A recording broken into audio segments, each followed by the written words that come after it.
As a fresh truce in Swat Valley gets underway, Pakistan is under fire for allegedly creating safe havens for hardliners. But is Islamabad really losing ground to Islamist fighters, or is this a sign of political wisdom? This is Inside Story.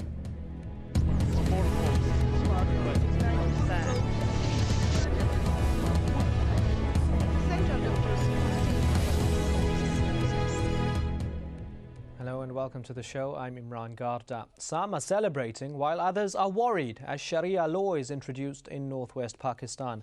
Announced on Monday, this was part of an agreement between the government and Pakistani Taliban.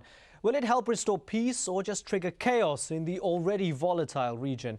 Will it transform the lives of the people living there? Imran Khan has more from Swat. This peace march, with its monochromed flags raised aloft, snakes through the main Swat Valley city of Mingora. But even as they celebrate, Sufi Muhammad and his followers face a huge challenge: persuading the self-styled Pakistani Taliban that this deal is in their best interests. This rally is going to Mutta, a Taliban stronghold where he will meet their leader Mullah Fazlullah.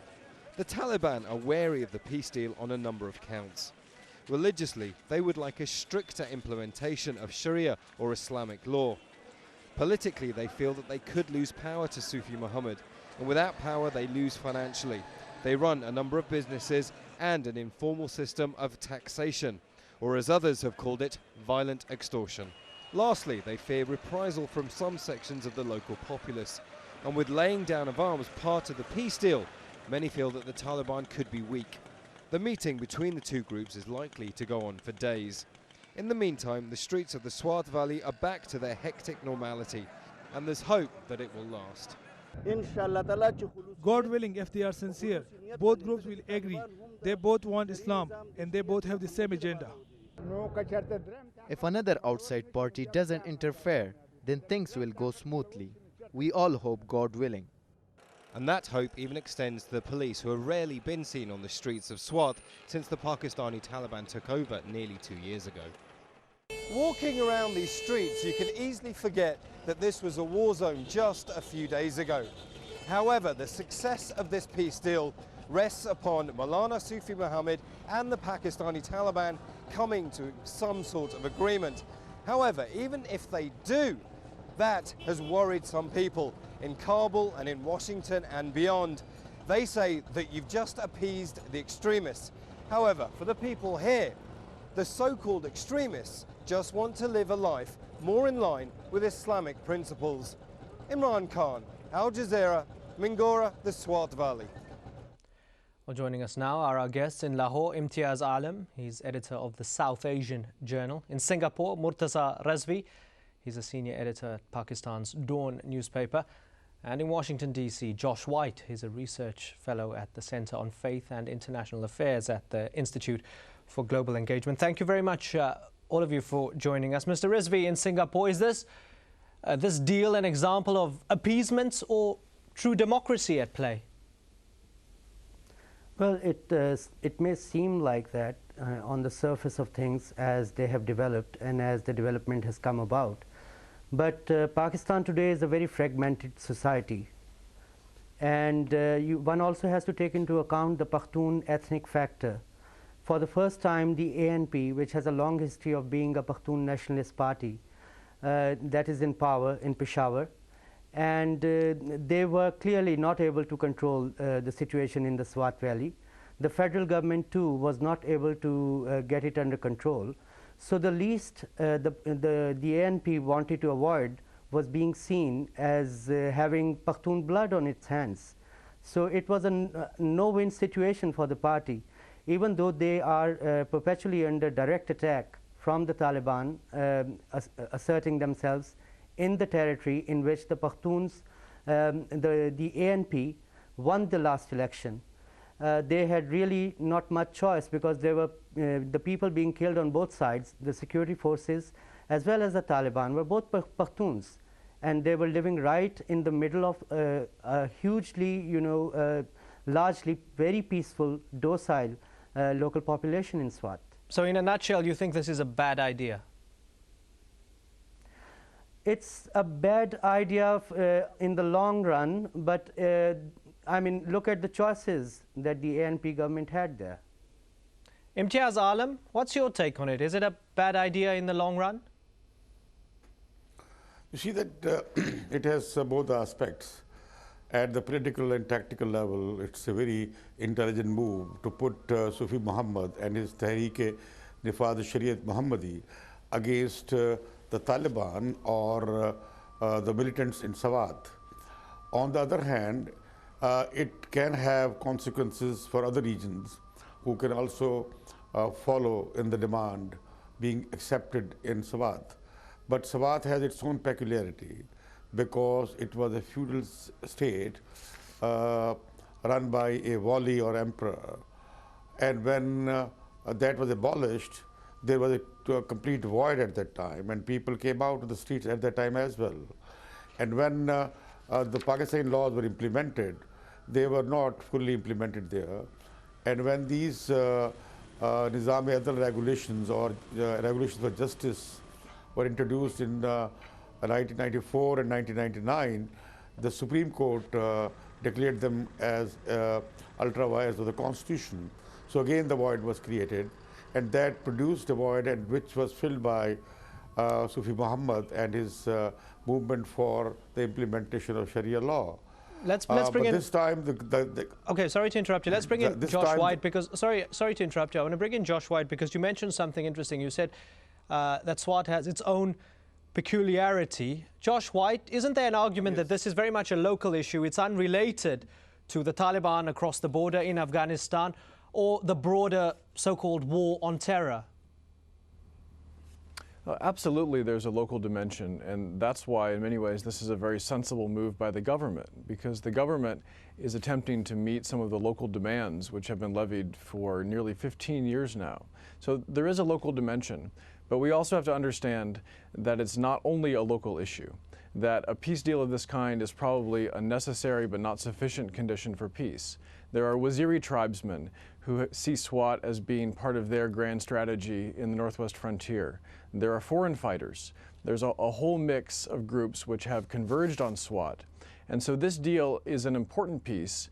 It has the potential to be an important piece because it addresses local demands and it attempts to drive a wedge between the Tehreek-e-Nifaz Shariat Muhammadi and the foreign fighters, both from Waziristan and from outside of Pakistan. But in and of itself, I doubt that it will be enough to bring peace because it's only addressing one of the important dimensions of this conflict. Murtaza Rizvi, by doing this and admitting tacitly that the rest of the country is not aligned with Sharia law, does this open up a Pandora's box? Today Swat, maybe tomorrow Punjab, maybe after that Sindh?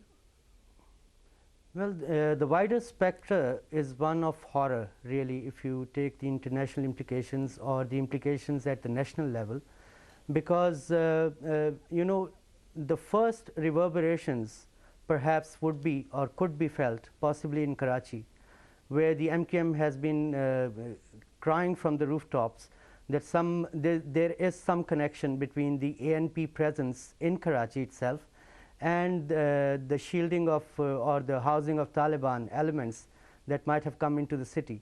Now, I mean, it is just a very loaded question, and if this goes on and if it's construed as appeasement and if it's seen as appeasement by any section, any right-wing section of society, then there will be no end to it. Well, despite those ominous signs, as you point out, I mean, very simply, when we look at this, you have a ceasefire, one, and two, you also have the people of a region governing by a system of laws which they prefer. Many people would say, what can be better than that? I think that there's a gap there. The people, when they voted for ANP in last February's election, it's the same people. The ANP never promised them the enforcement of Sharia.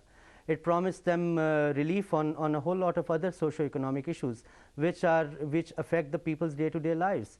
It promised them peace and stability in the region, and there is failure. There's government failure here for which they've had to pay the price. But you know, again, it wasn't the people of Swat who wanted, certainly some section of the people of Swat wanted Sharia enforced, but when they went out and voted for ANP in large numbers last February only, And this wasn't the thing that was on the top of their minds. Imtiaz Alam, Mr. Rizvi says the government is paying the price for their earlier failure. Do you agree with that? I don't think there's any failure on the part of this coalition government in Frontier, because the failure had occurred much earlier during General Musharraf's time, when Musharraf entered into various kinds of deals and kept his eyes closed on the emergence of Taliban, allowed them to spread out and dig roots in this region. And even in Musharraf's time, when the time was over and they came, they went into military operation, that was miserably failed. But after the ANP and People's Party's government was formed, they did face a dilemma that they will be firing at the civilian population, which they could not afford. They had won the last elections. On the other hand, they were under great pressure to contain these elements because they were threatening other settled districts. So, but then the ANP had the complaint, the Awami National Party, the senior party in the coalition. They had complaints against the army, that army is not, in fact, running after these extremists.